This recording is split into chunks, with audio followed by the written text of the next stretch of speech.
কি অসাধারণ জায়গা এটা! থানচি যাওয়ার পথে, পার্বত্য জেলা থানচি যাওয়ার পথে মেঘের রাজ্যে পাহাড়গুলা দেখতে অসাধারণ।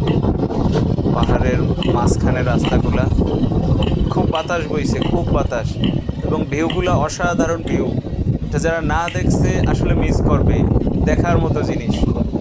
তাই রিকোয়েস্ট থাকবে সবার প্রতি, যারা যারা আমার ভিডিওটা দেখবেন, একবার হইলেও এই পাহাড় দেখে যাবেন। পাহাড় দেখলে আপনার মনের যত দুঃখ কষ্ট সব চলে যাবে। পাহাড় দেখতে আসবেন, সব কিছু ভালো লাগবে। যদি পারেন বাইক নিয়ে আসবেন, তাহলে রিয়েল মজাটা পাওয়া যাবে। আর যদি চাঁদের গাড়িতে করে ঘোরেন, সেটাও করতে পারবেন। বাট বাইকে আসলে আপনি যেখানে ইচ্ছা ব্রেক নিতে পারবেন, ছবি নিতে পারবেন, ভিউগুলো দেখতে পারবেন। অসাধারণ! দেখেন সামনের সামনের পাহাড়গুলো কত দূরে নীল দেখা যাচ্ছে। আমরা কিন্তু ঘুরে ঘুরে ওই পাহাড়েই উঠবো। এই পাহাড়ি এলাকার রাস্তাগুলো আসলে